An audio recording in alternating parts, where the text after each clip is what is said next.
We don't need the lights to turn on by themselves. We're very happy with walking into a room and turning on the light and turning it when we leave, right? That's not a fundamental problem we actually have. But cabs, I used to live in New York, are a pain in the butt. Okay? How you deal with them financially, they smell bad.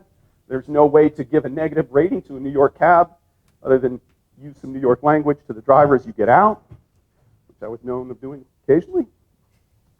So what I want to do is I want to talk about how we in computer science and security studied that evolution. And in so doing, start thinking more broadly about how we approach science as these disruptions are happening. So I'll just do a little bit of shout out. I'm going to give a second talk today on what the next disruptive force is going to be. And it will be far more disruptive than smartphones.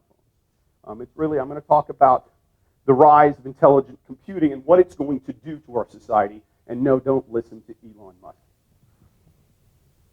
So, in order to really sort of start that discussion, I think it's best to start with a story.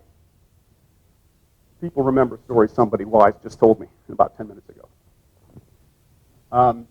So this is a phone that was circa, I remember these phones. Well, some people over here remember these phones. You guys don't remember these phones. These phones, this is 2010, several hundred years ago, in 2010. And in the summer of 2010, an application showed up on the Android market that took personal information and shipped it to a foreign country. This included things like your phone identifier and some personal information. Now, the internet being the internet, got a hold of this information. And they did what the internet does best, which is freak out and take a little bit of information and turn it into this application steals all your browsing habits, all of your emails, all of your passwords, your birth certificate, your social security numbers, etc. And they spread this all over the internet, and it turned out most of that actually wasn't true. And Google actually pulled the application off the market and did an investigation and found, well, basically what happened was the application itself was collecting a little bit of personal information, shipping it to a foreign country, where they were using it to create what's called a pseudo-identity, basically just a unique account for a user. And so in that sense, it wasn't really being used for malicious purposes. But that's not really what was interesting. What was interesting is what exactly was this application? Anybody guess? You can actually see the application right here. Okay, you're never going to guess because it's too obvious. It's actually the screen. Basically, this was an application that would change pictures from mountains to puppies to kittens. It would change it every 5 minutes or so, and it had some preference information that was held on a cloud service, which collected information about what pictures you liked and how often you actually wanted to change them. Now, that in and upon itself, and that whole event, is not that interesting except for one thing. It was a moment at which I, as a computer security person, and this is really the dawn of smartphones, said to myself, oh my God. And the reason I said, oh my God, isn't that the application was necessarily bad itself. It's that the application had permissions to access personal information. There was absolutely no utilitarian reason to be able to access people's personal information or phone numbers for this desktop application. It simply did not need it, but it had those permissions anyway. And this was endemic, or this was representative of that new world we had just entered into. We just jumped off the software cliff. We restructured the way software was created. We restructured the way software was delivered. And we restructured the way the software was designed in the course of about 18 months. And we had absolutely no idea what this meant for security. And so this left us in the lurch. And what I want to talk about for the next 45, 50 minutes is what we did next in the community. Okay. But it's important to take a step back. What are smartphones? Well, smartphones are tricorders. Any Star Trek nerds? It's the right room, isn't it? Okay. It's basically these are things which do just about everything, right? There are apps that can do just about everything. I've sort of talked about the social disruption, the financial disruption that these things involve. But what was it about smartphones that really changed our computing environment? Well, there were a couple of things. And they really had to do with some access to access to devices. So devices went from sitting beige boxes in your office with CRTs to things you held in your hand. And the use case changed. They're always on, right? How many people use your phone as an alarm? Okay, there are people above the age of 30 doing it. That makes me happy. Okay, right? So the applications, they're always on. You're always using them. How many people use it for communication? Yeah, we all do. How many people use it for phone calls? Occasionally. You use it for commerce, for gaming. You use it for entertainment. You use it for social interactions. You use it for planning. You use it for cheating on exams. You use it for many, many, many, many things, right? And it's always on, and it has, because you're using it for all of those different services and all those different things, it actually has some really interesting risks, right? Because by necessity, if you're using it for finance, it has access to your financial information. And your phone is acting as a proxy, as an accountant for you.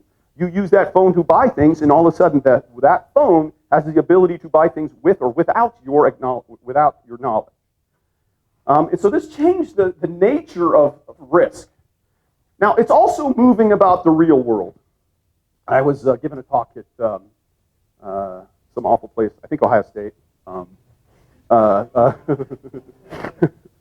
I was in Columbus, Ohio, and I was driving down the main drag. It's a big street in Columbus, and I'll remember. High Street in Columbus, right down there. And I'm sitting there, and my iPhone is sitting there, and all of a sudden, in my iPhone, I had the cellular turned off because my kids had burned up all my data plan. And all of a sudden, it starts telling me I've got mail, and I'm like, I don't think the network's on. And I realized the Wi-Fi was on, and I was at a red light, and I was in front of a Starbucks. You do the math. What happened, right? It jumped on a Starbucks network. What my phone was doing was called being promiscuous. Okay, it basically flows in between environments that you don't know about. You move when you fly from the State College to Detroit. You're in Canada for about 30 seconds. You join, I think it's Robert's telephone network as you go through there. And as you move between those unknown environments, that has some interesting security implications. Now, where this affects us in security or in the software industry is, as I mentioned, the way we get software has fundamentally changed. The whole notion of an application market actually does some interesting things. It closes the gap between you and the developer in one sense, in that the access to market is very, very small today. You need to buy a $99 license from Apple, or I think it's for Google, it's actually free, or 25 bucks, I don't know what it is today, but you buy the ability to create applications, and then you have access to the market. When you have access to the market has access to your phones, and so the distance, I can write an application, and tomorrow you can all download it, okay? That kind of distance, financial, economic distance between you and the software provider was not there before. Right now, you are right on top of that. But there's an interesting dichotomy here in that at the same time, while that market is easier to access, we're further away from the developers. In the sense that if anybody can become a developer, does Apple personally know every developer submitting applications? No, of course not. Does Google? Of course not. And when you read a certificate that says Bob Jones wrote that software, or BobJones.inc created that software, does it tell you anything about who that is? No.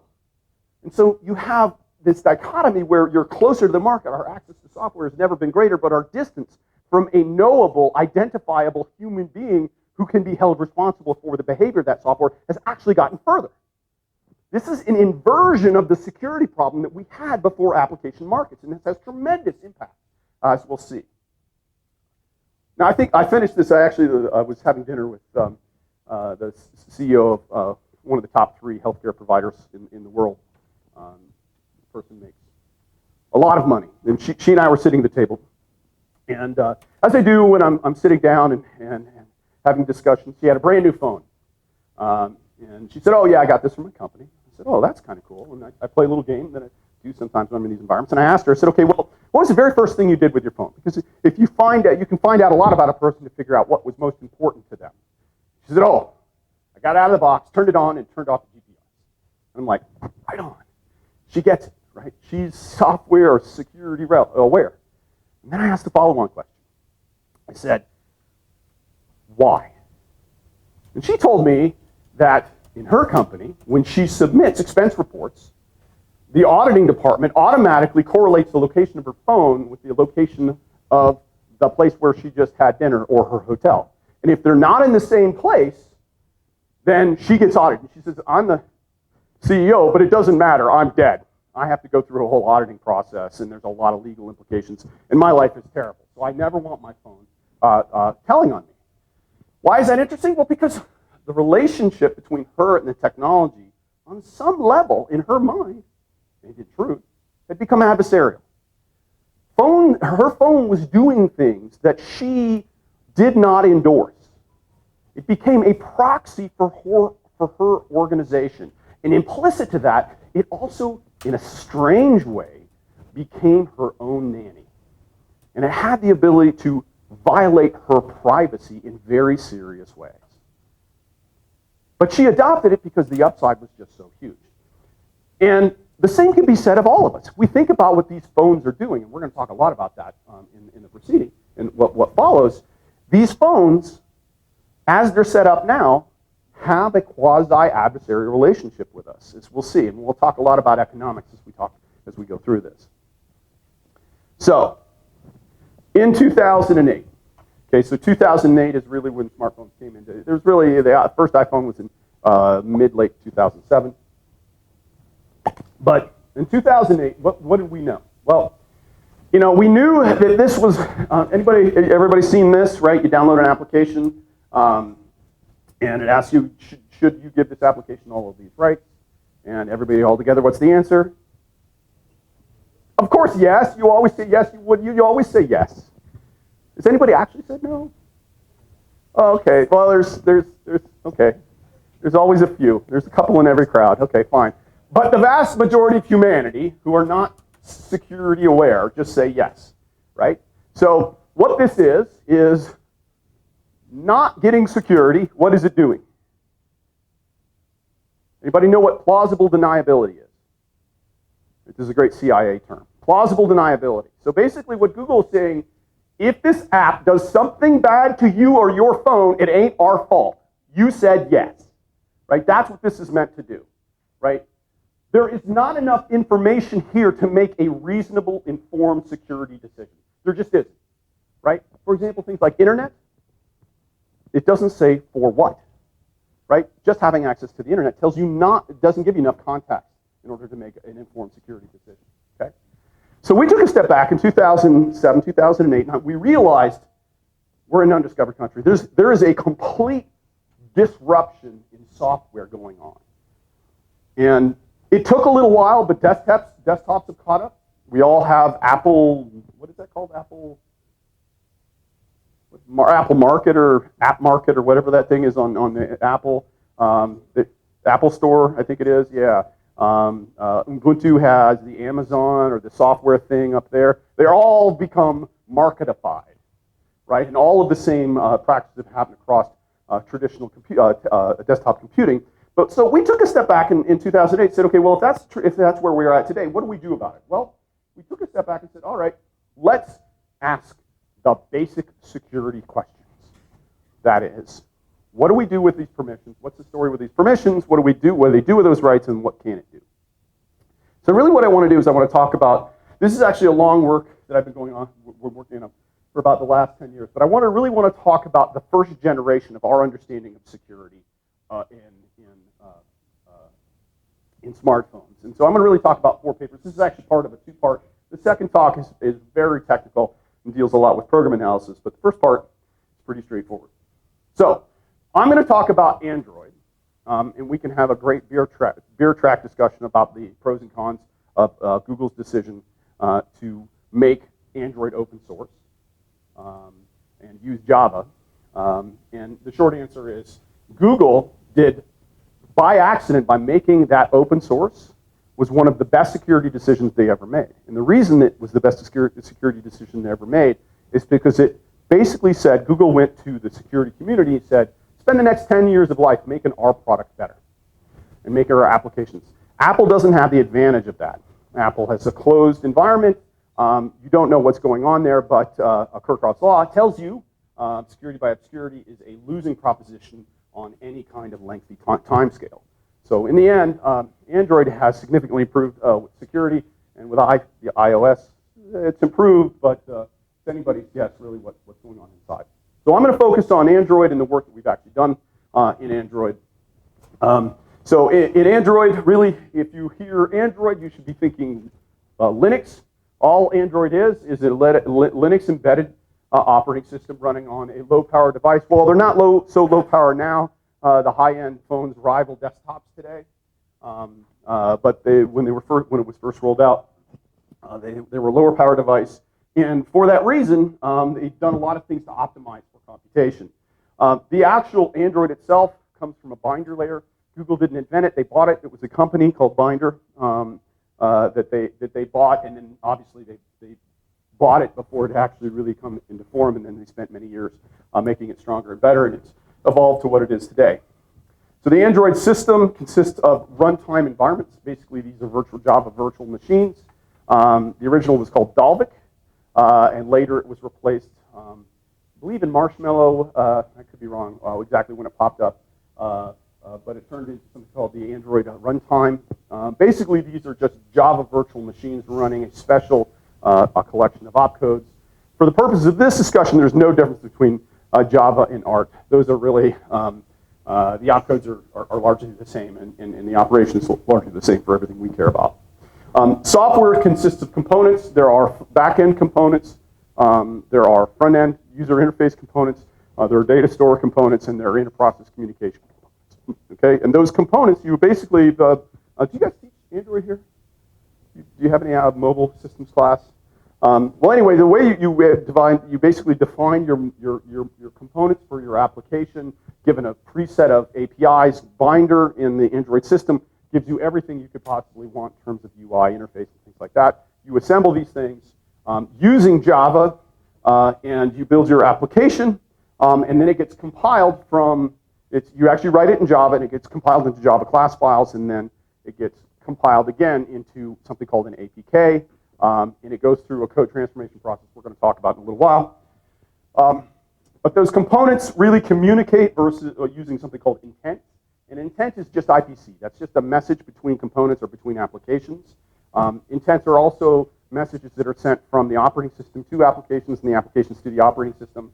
For example, when an SMS is received, text message is received, it'll send a broadcast to all of the applications. If the applications have subscribed to that particular intent, they'll be notified that an SMS has been received.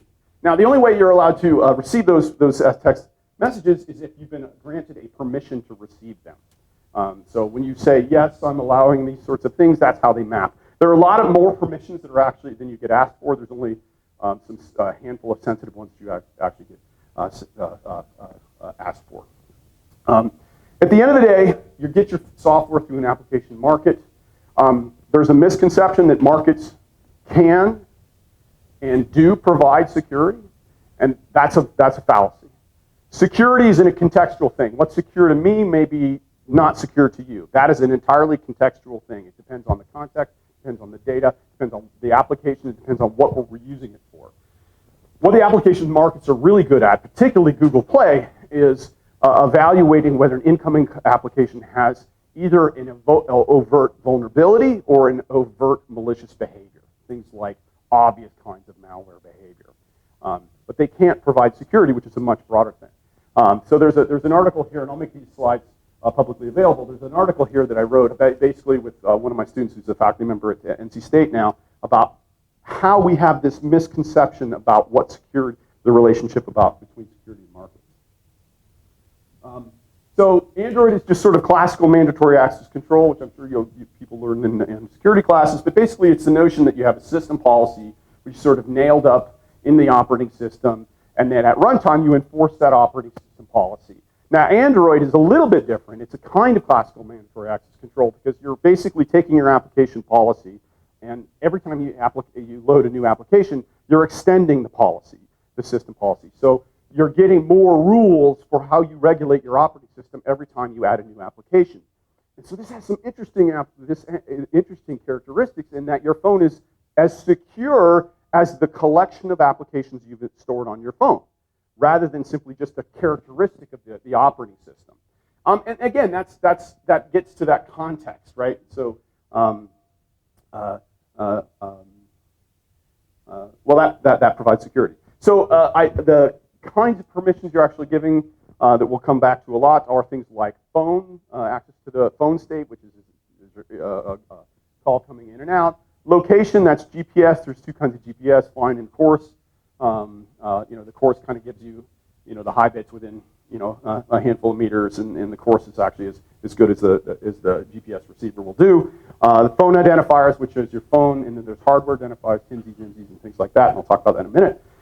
Microphone, camera, address book, text messaging, application interfaces.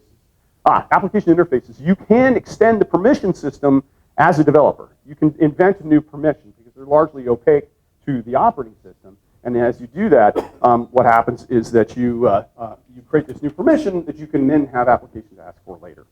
So just in full disclosure, in Marshmallow Build 23, which is a later version of Android, basically they extended the permission system to have certain numbers of runtime revocable user decisions. So they added a discretionary access control piece, which is more akin to what you might see in other operating systems such as iOS.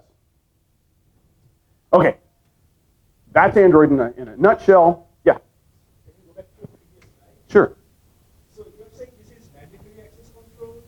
It's a kind of classical mandatory access control. It's, Okay. Because your statement access to component is granted, should we only have assigned permission X and install, or if have A assigned from permission X and install? I'm having trouble parsing that. The line in italics.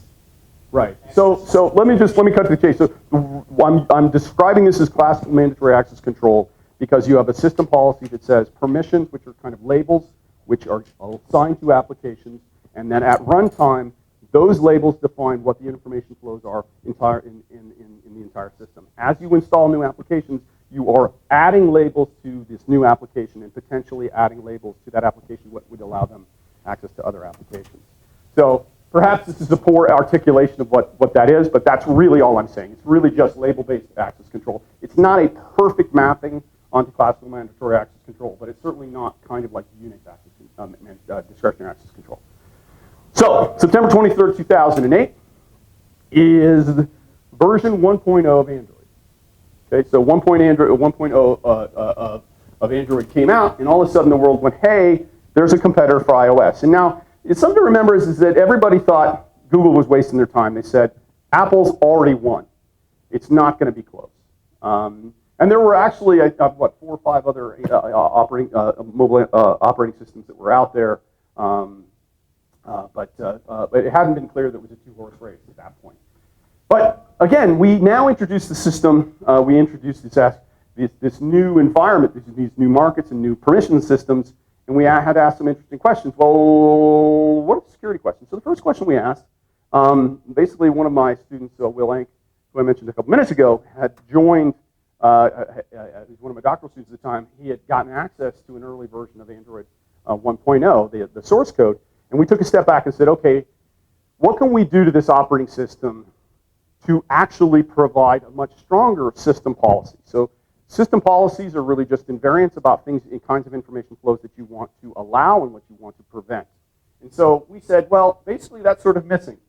It's up to the user to decide based on these permission actions, these sets of permissions that applications requested on what the security is. And we said, no. So we ripped out 1.0, the installer, and, well, we didn't rip it out. We actually extended the installer and said, every time you download an application, before you ask the user, I'm going to check with a set of policy invariants that ask the question on whether or not the permissions being asked are unsafe.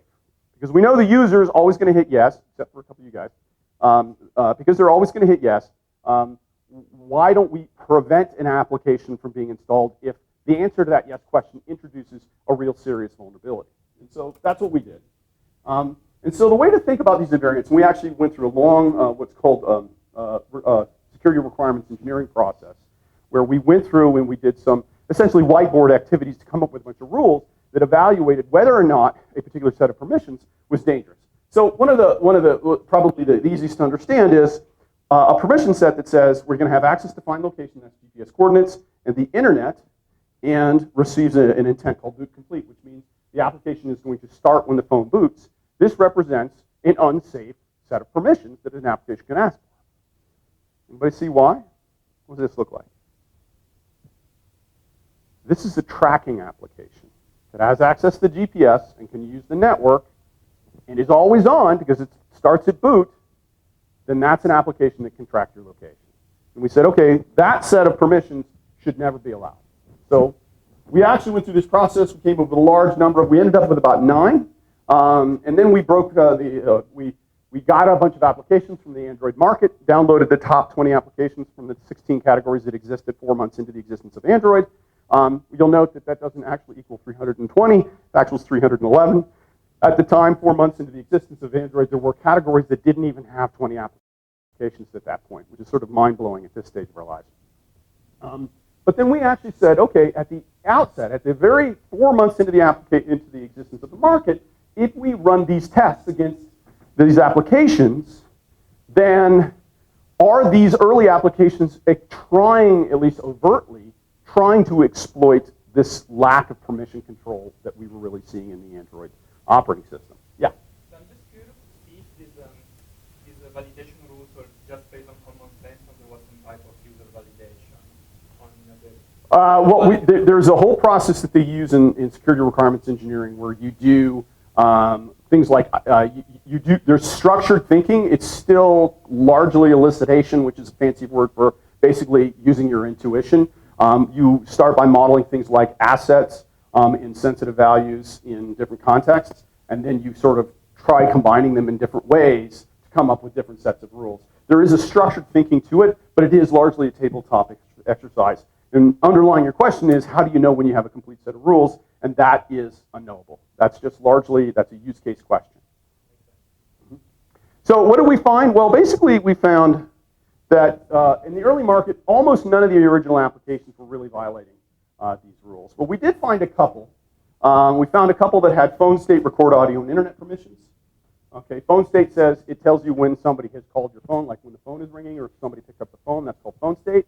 So what does this allow you to do? That set of permissions we found in applications that allowed people to listen in on phone calls. It was an eavesdropping set of permissions. We saw this in a couple of things. Walkie-talkie, Shazam was sort of interesting. And then the one we never quite figured out was the inauguration report, which potentially was over permissions. We didn't really have a lot of confirmation that it was actually insecure. So it was sinister intent behind that application. Perhaps what we found more interesting is that we did a complete analysis. We did analysis for what's called complete mediation. So Anderson and a couple other people wrote a paper in 1972 which defined what the mandatory access control policies should be and what are the requirements. And one of them is complete mediation. We looked at every place where a sensitive operation could happen in the Android 1.0, and we found that there were some permissions that were missing from the operating system. Perhaps one of the most interesting was, and there was, I think, a handful of these, was SMS received. Basically, SMS received is an intent that could be sent by an application, and we found there was no permission on that. Well, it turns out that allowed an application in 1.0 to create fake text text messages and send them to other applications on the phone. We actually worked pretty closely with Google in Android. They fixed all of these in 1.1. But what's interesting is we were able to take a step back and do some evaluation of the entirety and start looking for things like complete mediation. But that was sort of shallow security, and I don't mean shallow in the sense it was not interesting, but it wasn't a very deep analysis of what these applications were. So we took a step back and we asked a second question is, okay, what are these applications actually doing?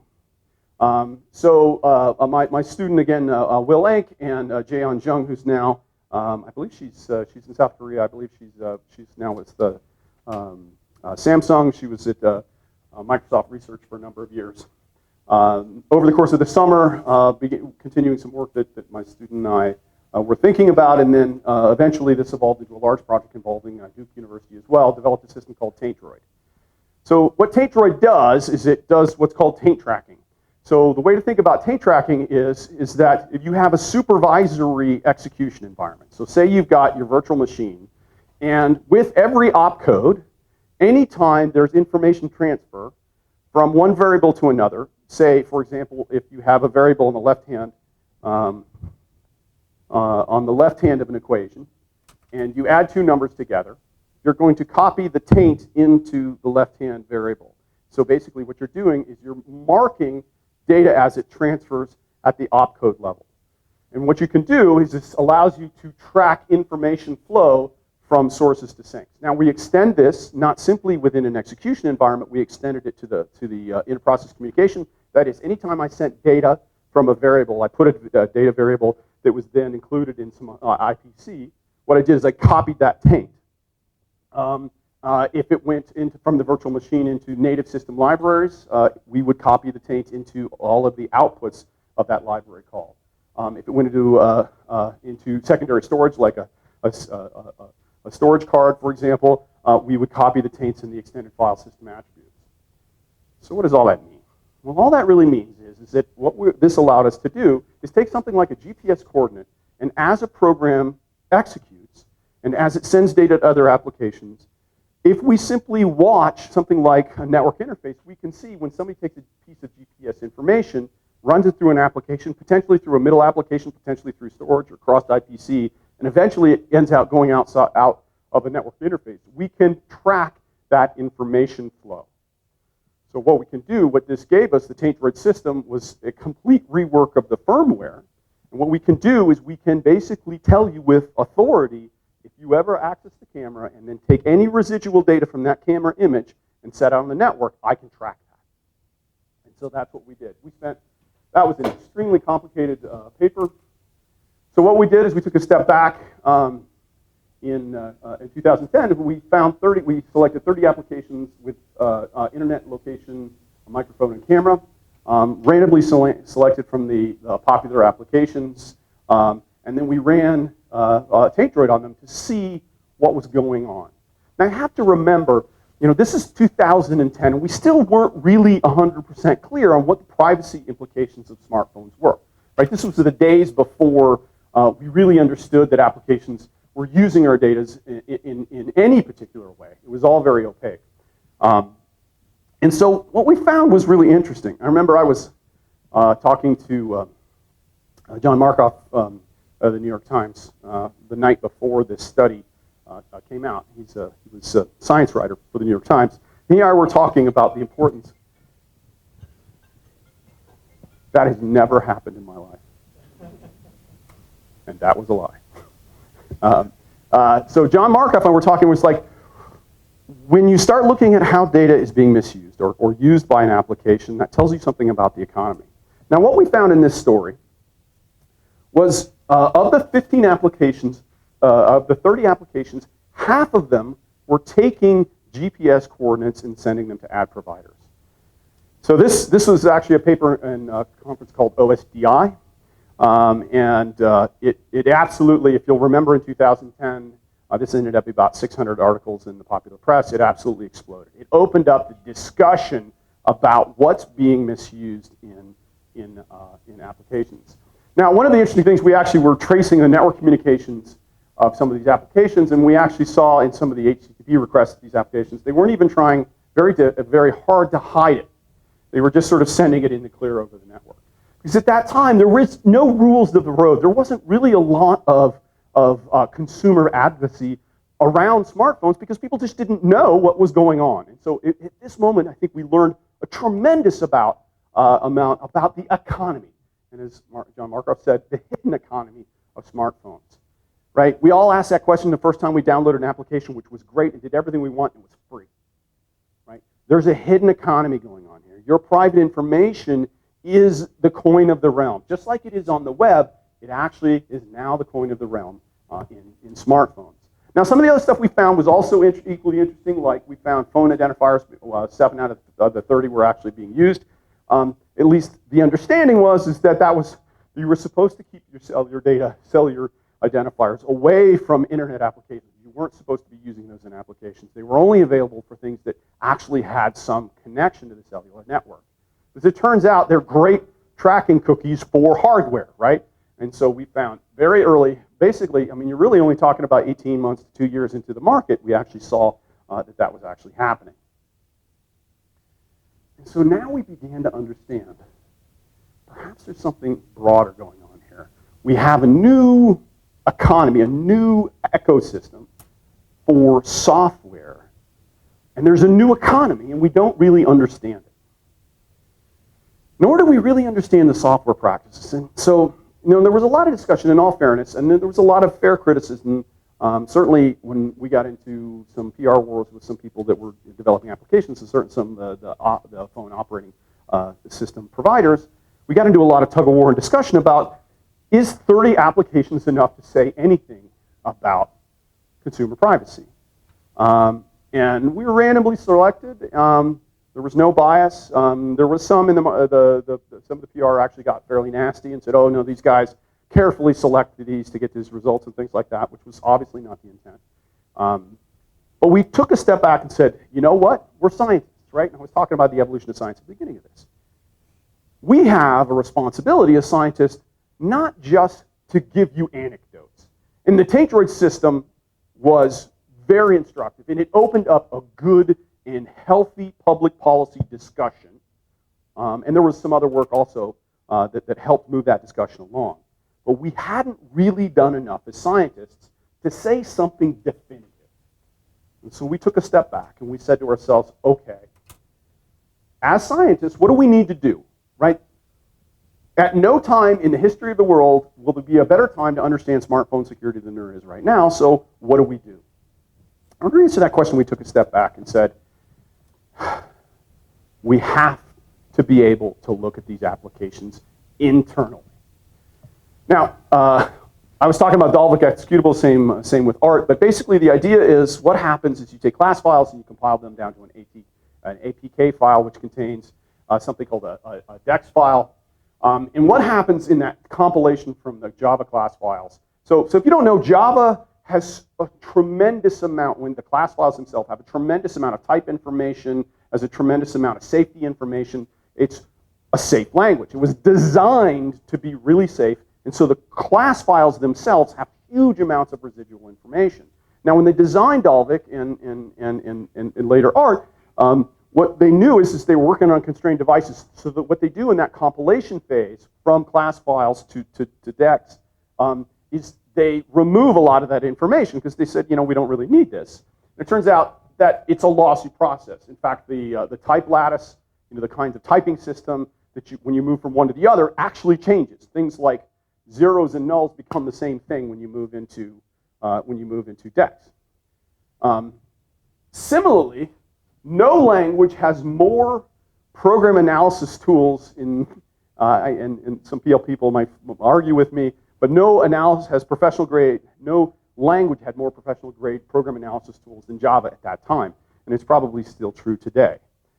Some people, Dave Wagner at Berkeley did some really amazing work at trying to do program analysis on the Dalvik directly. It turns out recreating all of the program analysis in DEX turns out to be a really, really hard thing to do. Why not move it back to the Java class files? Why not create a retargeting? So this is where I introduce a new character into our play, a guy named Damien Akito, who was a phenomenal student from France who started working with me. And he and I spent about 2.5 years mostly. He developing a retargeting device where we reverse that process, where we use things like contextual information about the bytecode of Dalvik to reintroduce or recreate some of the type information. And then once we were able to move, and we were able to do this pretty effectively in a system called DED and then later into DARE, we can move back to the Java class files, and then once you have the Java class files, you can just use any, we were using Suit, but there are decompilers that can turn that back into Java source code with pretty high fidelity. And actually, so there's a really interesting paper on actually how we do this in 2010, 2011. And I won't get into the details, but the magic is actually, there's an intermediate language in the DARE project where we can condense a massive opcode set and do just a handful of rules. Yes? I don't manage to get a good intuition of why doing analysis in bytecode directly is because why trying to reconstructing the same information by porting back to Java gives you more information. Like, it seems that you're kind of trying to do the same thing, you know? Well, hold on to that thought for the next 30 seconds, and then it'll become clear. So the question was, why is it easier in Java class files? And I'll explain. Static analysis is really what you want to do. Okay? So if we have access to applications and we can reconstruct the class files, then we can actually apply, there are lots of tools like Suit that people have developed within the context of program language analysis to do very complex kinds of analyses on Java. And so what we did is instead of trying to recreate all that program analysis in this new opcode set with new language structures and new type lattice and all that stuff, we just reversed it back into Java, and then once we had Java, we did static analysis. And this is where we come back to that science question. So we grabbed the top 1,100 applications on September 1, 2010, and then basically the bulk of the popular market of the Google Play Store, and then we decompiled it all. So instead of just picking 30 random applications, what we did is we grabbed the most important chunk, most popular applications, all of them, and decompiled them and recovered 21 million lines of code. And at that point, we said, okay, well, now we have source code. Now what do we need to do? And I remember exactly sitting in our lab in late 2010 and saying, we have one shot at this. The adversary, and I'm using adversary for a little bit of a dramatic effect here. The people writing the code don't know we're looking yet. They don't know we have their source code. And from henceforth, from this study, whoever's writing the code will always know that there's somebody potentially has access to the code later. So we've got one shot at doing a horizontal analysis of the whole Android market, and it's this time. So we said, don't be in a hurry. So we spent, about 6 months. This became sort of this capstone of his dissertation. We came up with about 50 different tests to evaluate the applications and looked for different characteristics which might indicate malicious behavior or unsafe behavior. We directly talked to a company in Silicon Valley called Fortify. Fortify provides industrial-grade static analysis tool that you use for safety and security properties.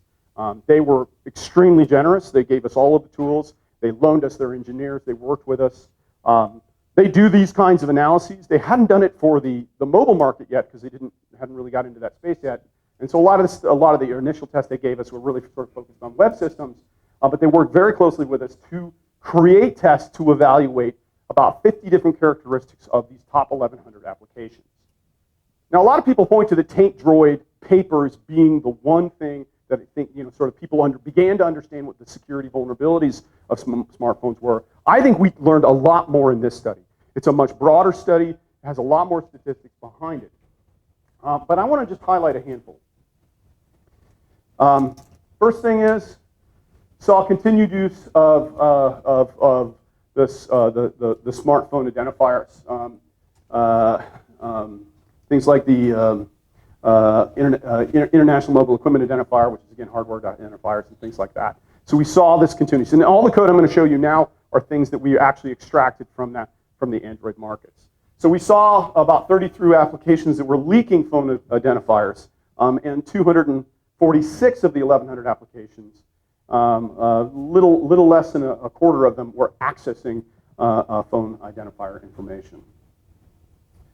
Second, we saw tracking information. Now, you got to remember, we're 2 years in. Now the developers are getting more sophisticated, and the bad guys were getting more sophisticated, and we began to really understand, or they began to understand, what these platforms were used for. And so we started seeing sort of what you would expect. Things like tracking.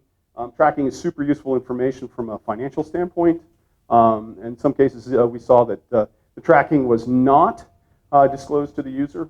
But we saw a fair bit of this. What we did see in 2011 in this study was we started to see what you see now, which has become prevalent in the web space, and that is the unification of human IDs and digital IDs, right? So this is, I teach a whole class on privacy, but this is the holy grail for people, these direct marketers. If they can identify your phone behavior with your web behavior, with your financial behavior, what they get is a much broader and much richer profile of who you are. And they can start using information across these different domains to target you better. And that's what we started seeing. And many times these things were non-obvious and not very clear, and certainly not identified in things like the descriptions of applications. We started seeing personally identifiable information intermixed with pseudo-identities and hardware identifiers and things like that. Next thing we saw sort of foreshadowed where the market was going. And this one actually kind of, this was a real head scratcher at first. So what you see here is that they have an application that is probing to check if it has a permission. Why? So if you're a developer, you define what permissions an application has, right? So why would you write code like this? You write code like this because you don't know what application you're going to be in, right? What you're getting is you're writing code that is going to be reused by people, right? You're going to write code. I mean, those of you, if you go to the Android market, there are thousands and thousands and thousands upon thousands of games, many of them terrible. However, most of them, probably none of them, did the developer write everything, right? They use gaming libraries, they use third-party microtransaction libraries, they use advertising network libraries, and so applications are an amalgam of lots of third-party applications with glue that's provided by the developer, right? And this has only gotten worse over time. Now, this still doesn't explain why we need this, right? Well, we need this if you're downloading my game application, my gaming library, and you're using it in your application, I'm going to try to monetize that. And what I'm going to do is I'm going to put a bunch of these permission checks. Oh, do I have phone state information? I'll use that. If I have access to this, I'll use that. I'll use whatever permissions you've given this game. I'm going to probe for them, and I'm going to use them for my own purposes. And guess what? As a user who downloaded that game, are you told what all of the third-party application libraries are? No. You have no idea. So that distance between the developer of the code that's running on your phone and you as the user gets further and further and further away. And so what you can see here is this is embedded for perhaps financial reasons, but now this kind of leads to an interesting question, is does this begin to lead to embedding of malware?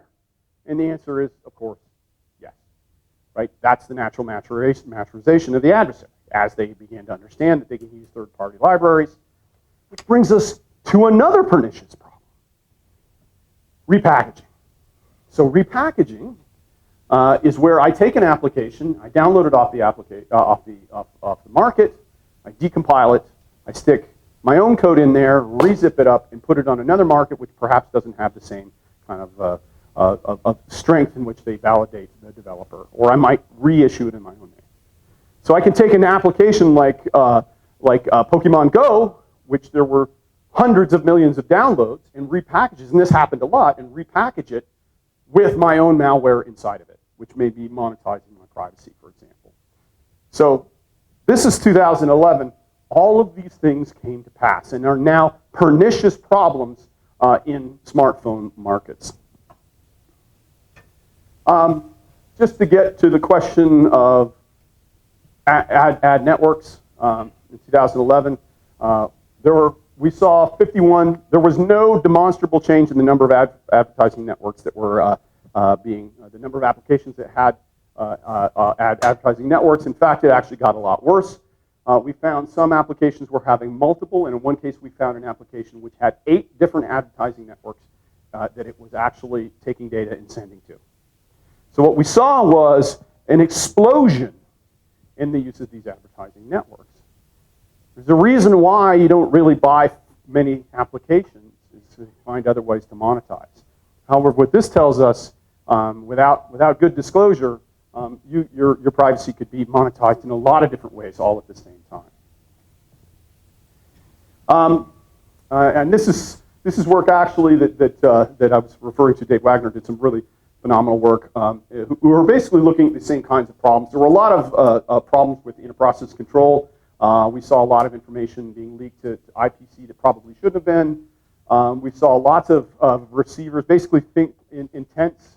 Applications would receive intents and it would have them unprotected so that any application could send it, could fake intents. So, basically all of this gets to what we really saw was a lot of insecure kind of structures, and we saw, frankly, a lot of very amateurish code.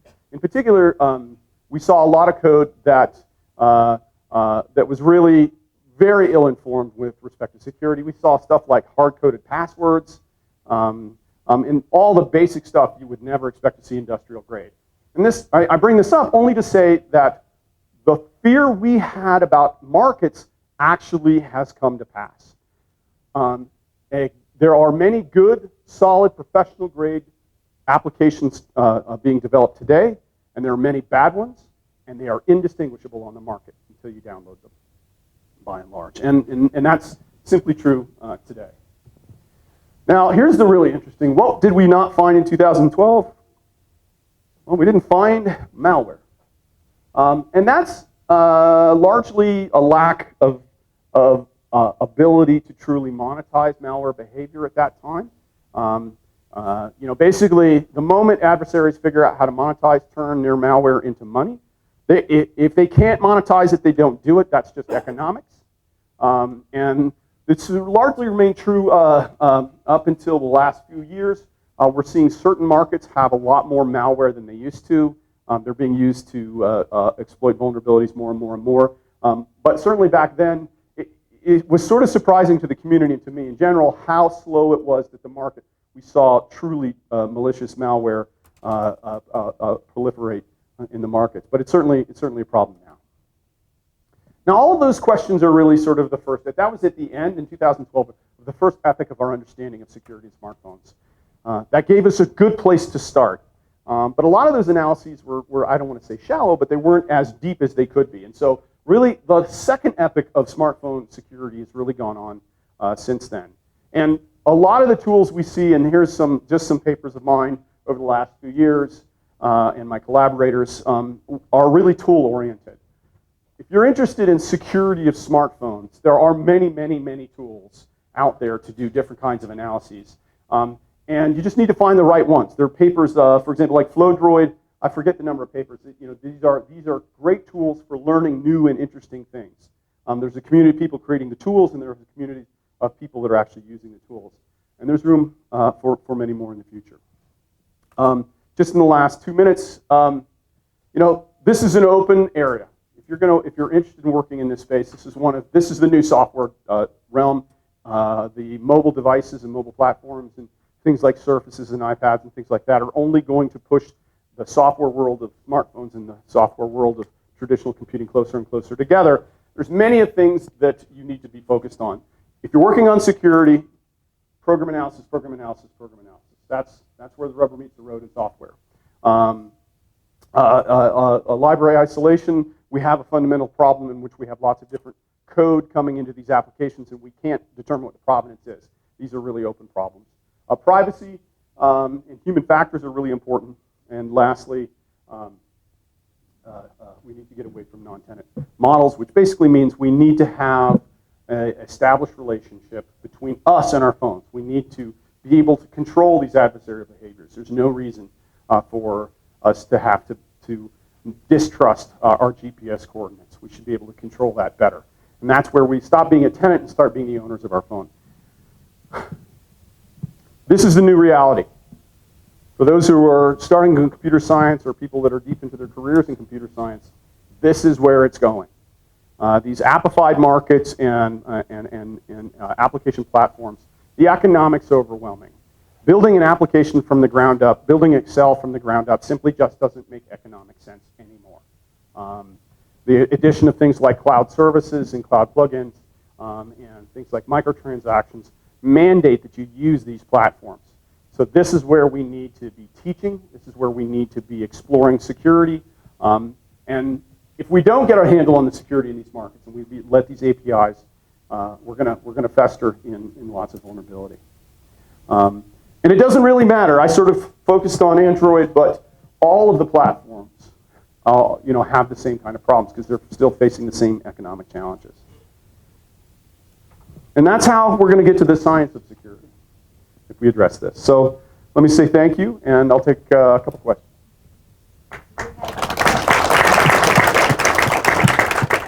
We don't have, too much time for questions, but we'll just take one, and then Dr. McDaniel will be in CSV 130, from 1:30 until 3:30. His second talk is from 2 to 3. So if you are interested in meeting with him, then we'll just take one question. Can I take 10 seconds to talk about the second talk? So the second talk, I'm going to talk about machine learning and adversarial machine learning and what impacts it's going to have on computer science and markets.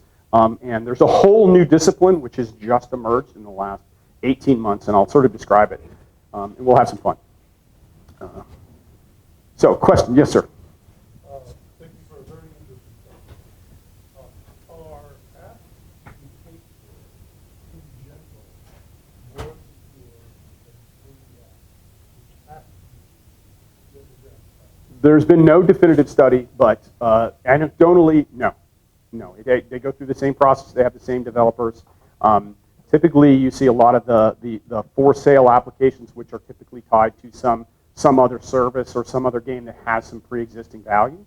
But in general, and it's again, is it more secure or not secure?